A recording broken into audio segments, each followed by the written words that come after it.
Okay, Yeah, so right. great. Okay, so I think you guys can start. I'll turn off my camera and I'll pop back up once it's done. So thanks, Ayush. You can carry ahead. Yeah, so hello everyone, and so I'm Ayush. I am currently a PhD student at the Helmholtz Center for Infection Research in Braunschweig, Germany. So, me, Shrestha, and Chahat, so we all are going to Europe for our PhD, and currently we all are in the process of acquiring our visa. So past 8 to 9 months where we toiled very hard to find a good PhD position.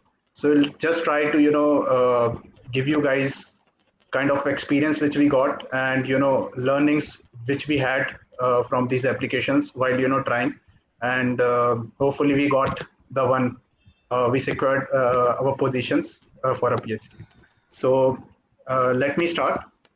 So everybody knows that there are some basic steps for application for applying for a PhD application, and I have divided these basic steps into three parts. First is your pre-application preparation, which you will be doing before you start your application. Second will be how to scout for PhD position. So here we will discuss about how to scout for positions which are advertised, and also look into how to get into different programs.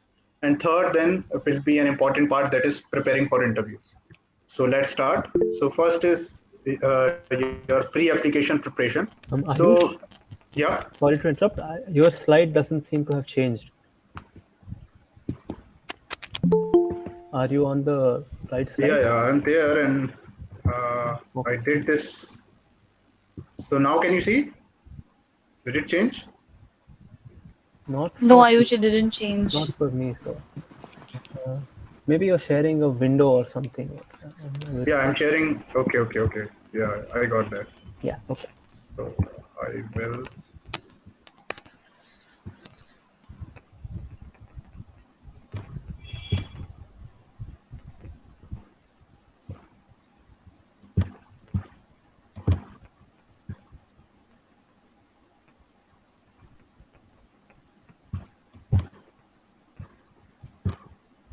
So now can you see?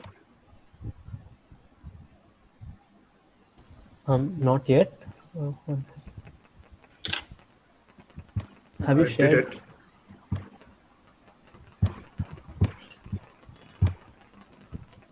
You've shared your screen, is it? Yeah. So now can you see? Just 1 second. Yes. Can you try sharing and changing the slide? Yeah, 1 second. Yeah. Yeah. Sounds great. Okay. This is good. Okay. Yeah. Please. So these are the basic steps. So we look into the first step, that is the pre-application preparation. So everybody knows that you require to have a good and well-structured CV. So in this important thing, while preparing CV from my side will be, your CV should be very well structured, because this is the first thing which in any application, or if you are scouting for any positions for your for a guide or for a supervisor which you really want to work under. So the first impression comes from your CV, should be current, maximum 2 pages, which I found that everywhere it is acceptable. Sometimes they ask you to prepare a one-page CV, so you can cut down few things. Be sure that your CV does not include school level education, which doesn't sound good. Because sometimes guys have confusion, they don't have things to fill up in their CV, so they kind of fill their school education thing. You should not do that. And also include your online courses, because past 1 or 2 years there has been lot of online learning. So this is well appreciated. Some professors may not like it, but the larger number of professors or programs, they like it. They kind of want you to show that you have some online courses, so it shows that you have some interest in the subject in which you want to work. And then another important trick which I learned, it can sometimes backfire on you, so please use it carefully. Do not use it for countries like Sweden, because I found that people there don't like this, the professor don't like this. So that is putting any upcoming publications. So there are chances that you are working on your thesis, and that thesis may in future 1 year or 2 years it may result in a publication. So please include that particular. So you must decide a name for your thesis or your publication, and then you can just write that it is under preparation. Okay, you can just in a bracket you can write that it is under preparation. So I feel that as the competition is increasing so much, putting an putting an publication in that publication section will give you a significant advantage. So what happened is I applied for a PhD position in Oxford. I was selected in the interview round. You can say, and then so it was a so there are two kinds of interview. First is the interview where it is not official interview; it is unofficial interview. So the professor first just wants to talk to you, and then he gives you a thumbs up that okay, you should apply for this particular position. So I had that particular interview set up, and there I applied for it, and then the professor was happy with my CV and everything, and and in the entire interview also I was like I could uh, uh, you can say express myself well. So he liked me in that sense. And then what happened is I applied for the position, and then eventually I was not selected. And when I asked that why I was not selected, so I got to know that there was a person, a Chinese guy apparently, who studied in Harvard, and he had around 12 publications from his BSc plus MSc. So I was utterly shocked, and you can see that how a publication will give you a significant advantage. So you can write this. This is a trick from my side, and then good if you can write scholarships and fellowships which you have attained during your school education. It will also work also during your BSc or MSc. So it gives a good amount. So for one of my applications where I applied it, University College London. So what happened is the professor has to write a recommendation letter for a fellowship grant. So for that reason, when I shared my CV to her, so she was fascinated to see that I had lots of fellowship, and she could include that well while writing a motivation while writing a referee letter for me. So these things can be advantages. Then second thing which comes up is a motivation letter or SOP. So you can use 1,000 word to 1,500 words for applications. There is a specific word limit, maybe 300 words, 500 words. It can be divided into multiple questions. So stick to the word limit, which is very important. Do not exceed a single word also. Okay, if it is in letters, then also don't exceed single letters or words, because this is very important to stick to the word limit which they have given and express yourself in those given words. So if it is a freestyle, suppose you are approaching a professor, then you can use 1,000 to 1,500 words or 1.5 pages. Font size for your CV as well as motivation letter should be 12. You should not use more than 12 or less than that. 12 is a standard size which everybody prefers. And then your motivation letter should be well structured. You should divide your motivation letter first into different sections. You can use 3 or 4 sections. So first will be your introduction. Second will be something specific to the particular project. So whatever background knowledge you have, you can just write that. And in the third section, also in the second section, what you can include is why you want to do, what is your motivation to do that particular project. So these two things can be combined: a background of the project and what you know about the project and your motivation about the project. Third section can be why you want to pursue your PhD in that particular university or under that particular guide. And then after that, what you can do is you can in the next section, in the fourth section, what you can write is your academic experiences, research experiences. You can put that into, and try to create your own story. So do not take anybody's motivation letter and then kind of just write your name, copy paste your name. Try to make your own story, which is very important. If you are able to make your own story, this particular motivation letter or this particular story will also help you while in interview, because you can then recite the same story and just include more details of it, so that they will be able to understand you and your personality well, which is very important during an interview.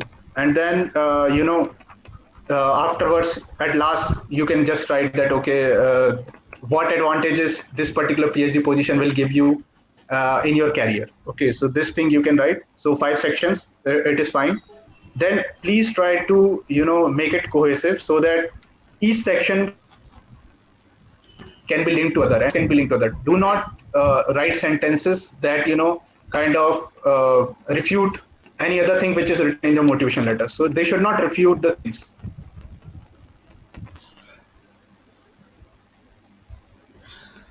Before.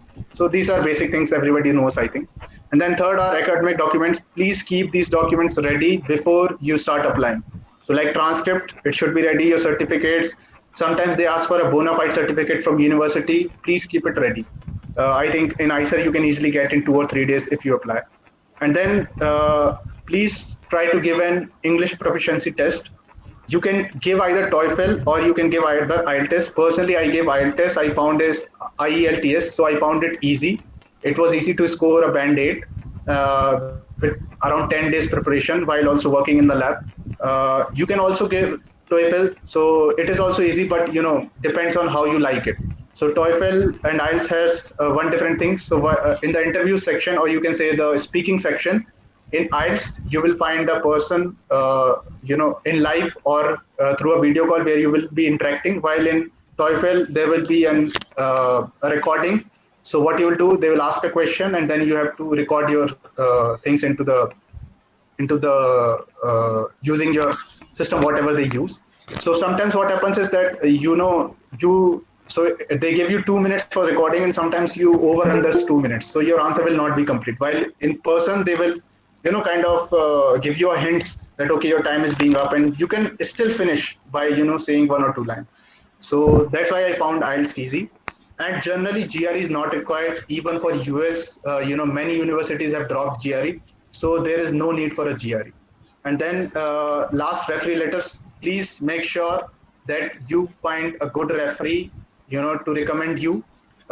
Sometimes it is very problematic in the sense that referee may write a mediocre letter for you, or write a very basic letter to you. Find a guy who can write a personalized letter to you. Always, whenever you approach a guide, if he or she is ready to write a recommendation letter, please provide your latest CV so that they can copy and you can write things which they don't know about you. So this is pre-application preparation. Next, it will be how to scout a PhD position. So there are 2 different things. First thing is active social media participation. Use your Twitter as one of your point of knowing what different PhD positions are going on. So personally, I found many PhD positions being advertised through LinkedIn and Twitter, and they were very helpful. Also, this LinkedIn and Twitter helps you to connect to different people. So there may be some applicants who are applying for the same program, and then they may also give you some idea that okay, what professor is they are targeting. So you will get to know that okay, in a program this particular professor is in high demand, so you can leave that particular professor and try for other. So that, because each and every professor will only shortlist 2 or 3 students for the interview during a program. So to increase your chances, you should get to know that okay, which professor is the one which is well thought of, and which is the one where you can also apply but it is not well thought of. So you can increase your chances like that. And then be active to look into various scholarship and positions, PhD position related web pages. There are many. I think many guys have also send emails with those links.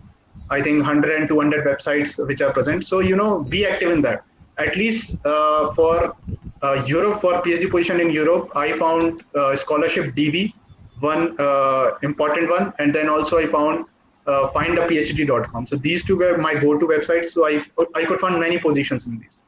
And then so there are now 2 types where you can approach a professor, or you can say scout a PhD position. One is approaching a professor directly through emails, and second, using these programs. So I think Chahat will be able to tell us more about the programs. I'll finish my part of how to approach a PhD supervisors, because I got a PhD like that, a PhD position like this.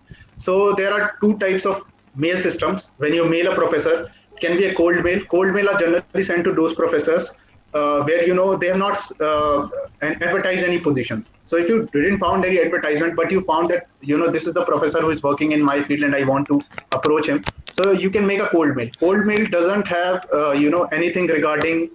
Uh, you can say it has a set format, okay, which you will use for each and every email. You don't have to personalize that particular thing for that particular professor. Okay, so Excuse me, that is a Ayush. cold mail. Yeah. Yeah, sorry to interrupt. So, but I think it's a good time to ask people if they have any questions, because we're already 15 Sure, minutes sure. into a session. Okay. So any attendees, do you have any questions? Please just unmute yourself or ask them, or just type in the chat box, and then we'll pass them to Ayush or other people who are here. Do you have any questions?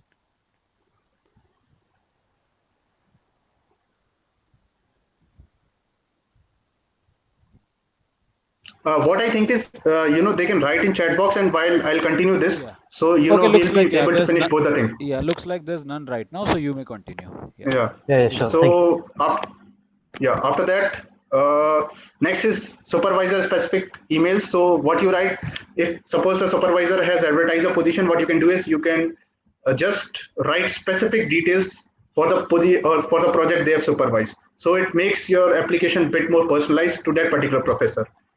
And then third is always whenever you write an email, this is an trick from my side which I found personally very helpful. That try to draw the professors or the supervisors for a chance to discuss your previous research work, or you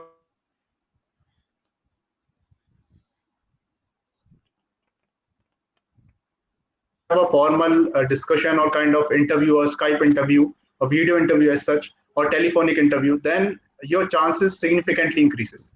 And also the professor will, kind of also be able to know you well. So it will increase your chance for getting that particular position. Next, for writing an email, keep your mail short, to the point, and always attach your CV and motivation letter. For programs, as I told, stick to timeline, try to fill it as early as possible and refrain from filling it last minute, because I and Chahat, we found difficulties while filling the application on the last day. So there was server errors, and many different errors came up on the last day, and sometimes we are not able to even complete our application. So please refrain. And then preparing for interviews. So opening in an interview is very important. You should greet them well, and you should look confident. Your words should clearly come out of your mouth. It is not like that you are speaking in very mum or very slow voice. And then choose a good internet. Nothing to say about this.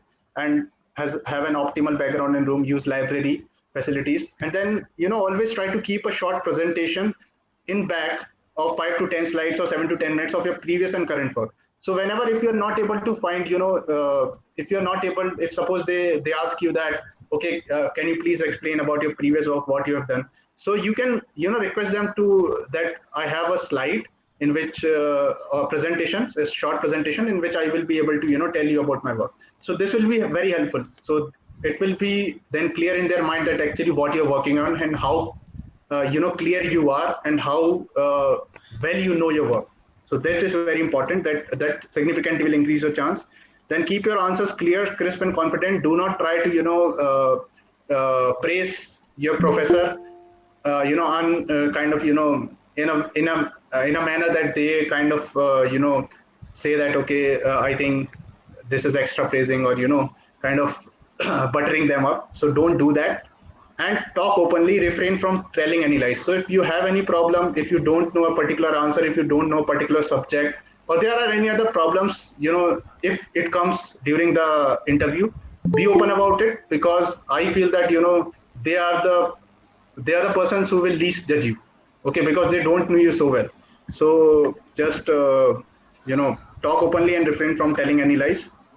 And in the side here I've written that try to showcase your knowledge, quoting papers and important authors, or you can say important scientists in your field. And then admit the things which you don't know. And also, which is very important, both in emails, if you are rejected somewhere, then please ask feedbacks, that what was lacking in your application, what was lacking in your interview, so that you can prepare better. And this is how I got better. After giving around 15 or 20 interviews, on the last interview I got selected. So there was a gradual process in which I learned that, okay, how to give an interview. And you will also learn like that. Also, while putting an application, you should, if suppose your application is rejected, then you should ask that what was lacking in your application or why other person was selected over you. So this is it from my side. Shrestha and Chesta, if they want to add. Yeah, if any of you want to add, please go ahead. Yeah, I just wanted to add that one of the strongest tool about your application would be the work that you're actually doing in your master's thesis. Because most of the time, whenever you're giving an interview or whenever you're writing a cover letter, or you may get asked to write an essay or something, they will ask you to describe a project that you have done for more than 2 months. So I think your thesis work is something that you've been working on a really long time, and you should know each and every aspect of it. That is your strongest point. Even in interviews, you might get asked about the general topics as well, but nobody can challenge what you're actually doing. So that is your, I'd say, the strongest weapon that you have. So make sure whenever you sit for an interview, you brush up everything that you're already doing, or the things that you've already done. Also, it's always good to make a background check on the faculty that you're applying to, like read their papers and know what they're doing right now. And, if you could relate your past experience with their current research, it's a very good thing. They'll actually be impressed and would give you an upper edge over the other students. That's great advice. Shrestha, would you like to add anything, or we could go for I think most of the topics are already covered, but one thing I would like to specify about, like, a point about that Ayush told, that publications are important. It is true, but it is not always that you have to have a publication, because most of the MS students in India at least don't get a publication easily. But don't get discouraged by that. You do apply, you try and keep trying, and you will definitely get one. And again, another thing is that GRE is only opted out for this year because of this COVID situation. But if situation improves, it can be opted in again. So don't think that you can totally not prepare for GRE. Keep in mind that you might have to give someday or the other. And TOEFL, IELTS, yeah, both are okay. And I don't think I do have anything else to. Okay. And another thing is that if you're applying for any program for specific, then suppose you're applying to a specific professor for a program, like you like a particular professor in a program, you apply in the program, as well as side by side you mail that professor along with it, and try to discuss things with them. It helps a lot, because in my case it helped in that way.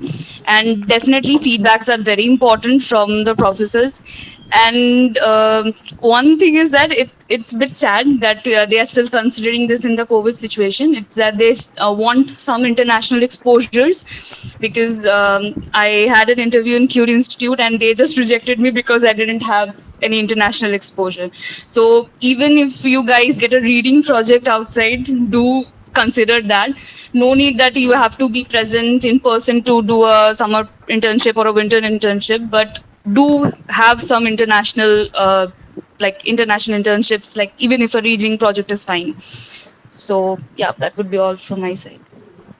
One thing about GRE, just know that the GRE requirement is not same for every subject. So it's better if you shortlist all the topics where you're trying to apply, all the subjects that you're targeting, and then check for the requirements of the documents in different programs. For example, in case of EPFL, there are multiple programs for neuroscience, different for immuno, different for micro and all that, and they all have their different requirements.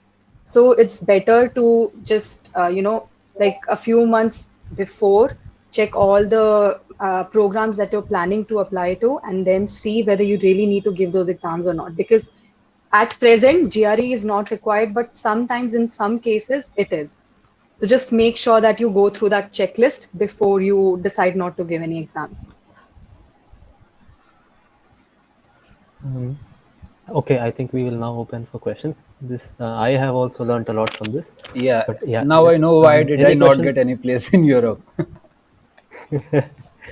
Okay, please ask questions. Let's see. You could either put it in the chat or unmute or anything.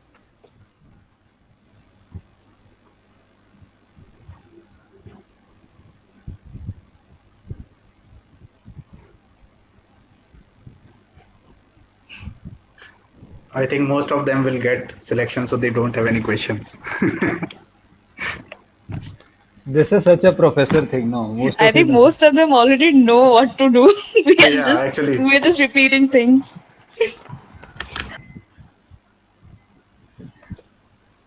So if there's anything on your mind that they haven't addressed, you could ask them that also. If you have some major specific subject specific questions, you could ask them. So, yeah. Okay.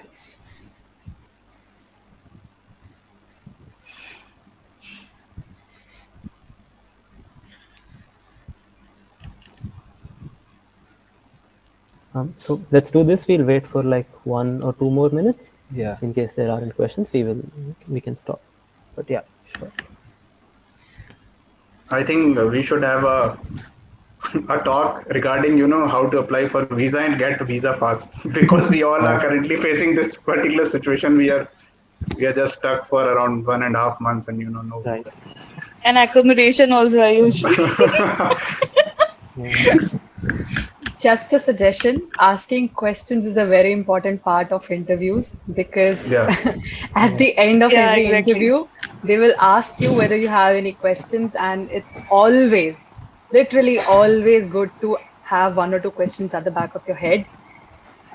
Whether it is regarding the program itself, whether the courses that they're offering, or what your expectations are, or anything. But yeah, just make sure that you ask something relevant, like right now. Yeah, and your questions can be, so they will ask, they will give you some time for, also thinking about those questions.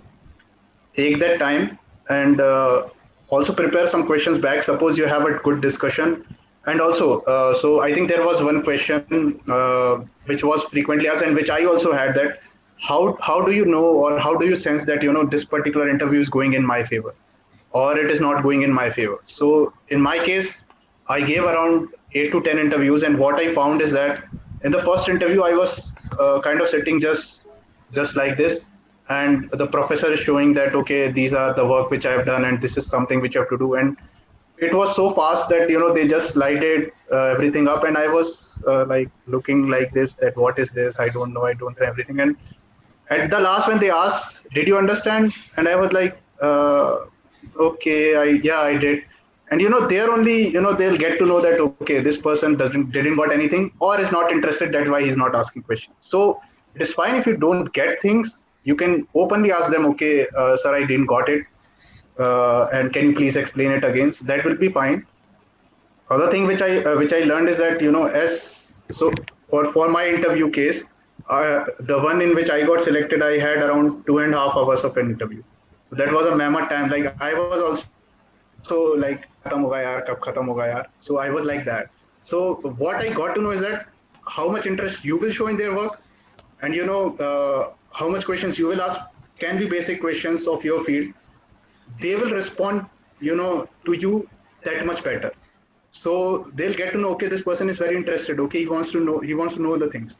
So I feel that as soon as the duration and the questions from both the sides, so the conversation, if you are able to make a good conversation out of your interview, then make sure, then it kind of increases your chances. It makes you can say that okay, I will be selected for this particular position. So you will feel from inside as soon as you are as you are able to make good contact with them, good conversation with them. If you're not, then just think that okay, this is not in my favor. So this happened with me most of the times, where I was not able to have a good conversation with them. And right now, as soon as I switched off my the video or the mic, and I got to know that okay, I'm not getting this position. So you'll get it from inside only.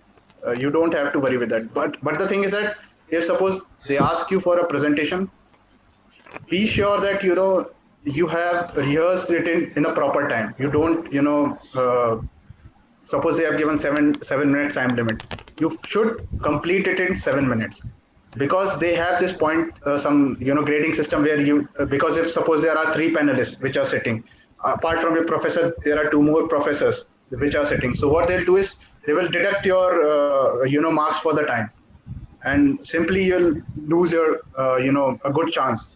So try to stick with time, prepare and rehearse well.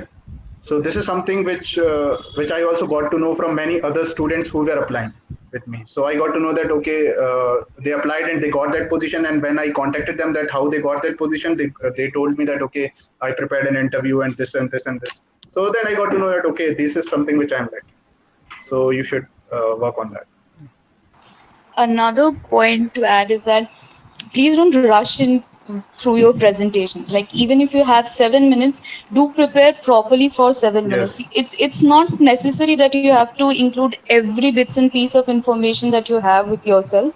It can be short, it can be like one or two experiments that you have done, but explain it very properly. Because the first interview I gave, I was like, the professor gave me a feedback that I was rushing into the presentation a lot. Please don't do that. Think it is like you're explaining, you're making a lame person understand something, and then explain. And please don't rush in. Yeah, don't dump your data, all the data what you have produced. Don't dump everything up. Just make a meaningful story out of it, whatever you have. In five slides, 6 slides, that is max. Nobody wants to know that how much you worked. They just want to know that you understand what you worked. Yeah, exactly. Yeah. Generally, after the interview, there is one question that is asked, and that question has nothing to do with science, or it doesn't really have to have an answer. But that question is asked to see how you approach certain problems. For example, in my case, during the IMPRS interviews, I was asked that how many chairs are there in a particular city? That's actually a question, and it can't really have a particular answer. So this question is basically meant to test how you approach this problem. So what I said was that I would count the number of offices that are there and count the number of families that are living there, and then make an estimate of how many chairs are needed according to the number of people that are there in the building. And using all that data, I also told that from where I can get this data, probably from Google or Wikipedia. So the point is that you don't really have to answer it. You just have to tell how you will approach the problem. You will always be asked this question, so don't try to pretend to know the answer. Just tell them your thought process, and that is more than enough. No, because they are testing that. They are testing your thought process. That's how you think on your feet. Don't That's all. don't never try to be a know-it-all, even if it's Yeah. about your subject. If you don't know it, just tell them Yeah. that you've never read about it, but you can read about it, then get back to them. Maybe you can ask them instead that, okay, I don't know about this, but maybe you can guide me through. That is also a and good thing. and I think And that makes a good conversation also. yeah, If you ask. yeah. Plus, a good trick to have a good conversation is that when you're presenting your work, you can intentionally leave certain points that you intend to tell them, but don't tell them, so that they ask questions from those points itself. Now, since you're presenting your own work, nobody knows it more than you. So, you can always answer it, even if it's wrong. That's just a small trick. That's a very good tip. Actually, you Yeah, can use it it is. anywhere, every interview. Actually, you should use it in every interview possible. And another thing, sometimes like these professors tell you that okay, this will be a very informal interview. You don't have to prepare anything, but don't fall into that traps, because they definitely ask you questions. Because for me, it happened like that. During the Curie interview, I had to like they told me okay, it will be a 10 minutes informal session. No need to prepare anything, but it went for around 40 minutes, and they were continuously asking question about all the work I have done. So don't be fooled by these things. Do prepare every time you enter an interview session. Also, another thing which I want to tell is that you know there are positions if you scout a PhD position, by mailing a professor, just look into the thing that whether this position is funded or not.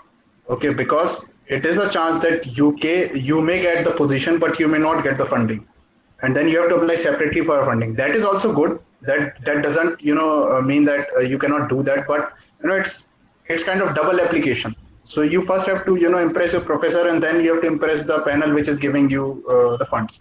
So always, or maximally try to find a position which is funded. Whenever you scout for a position, they will definitely write this particular detail whether it is funded or not. If it is not, then you should find a good funding agency which is able to fund it up. And that is also one question which you can ask during an interview. Suppose what happened is that position is not funded, because they will themselves tell you that okay, this position is not funded, and this and this and this, and they'll ask you a question that how you intend to fund this particular project, or are you interested if it is if you have to also find a funding for this.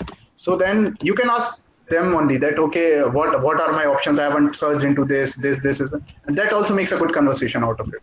So just always, whenever I tried for an interview, I always wanted to make a conversation, because if I make a conversation, then there's good chance that that person knows me well and knows my thinking process well. That is something which I I'll ask you to also do or try. Okay, one thing I would like to say is, suppose you have given an interview and the professor said that they will get back to you in a week or so. If they don't, please mail them Yeah. politely once again to remind. If they again don't, you put a second email after maybe 1 or 2 weeks gap. And if you're not try for a third, and still if they don't give reply, then you can confirm that they haven't selected you, because sometimes the professors try to see that how much you're interested for that position or not. They Yes. try to understand that you really need that position, and then they give you. So yeah, do keep mailing, don't lose hope that you'll not get or anything. Also, like as soon as suppose you mailed some professor up, and then they gave you the first response that okay, I am interested, okay, let's talk or something like that. So don't delay the process. Suppose you got a mail today, try to reply to that mail at that particular time. Okay, don't delay it, like I will mail after 2 or 3 days. I will start reading about this particular professor.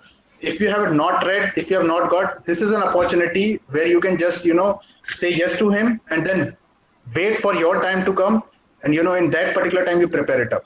Okay, but don't delay the process that okay, I will first know about this professor and this and that, because potentially you are losing that particular position, because he will be getting around hundreds or thousands of mail in a day, and if he has given you a chance, he has found something good in your CV or in your application as such. So with that particular motive only, he's kind of aligned towards you. But if you don't show interest back, then your position is gone.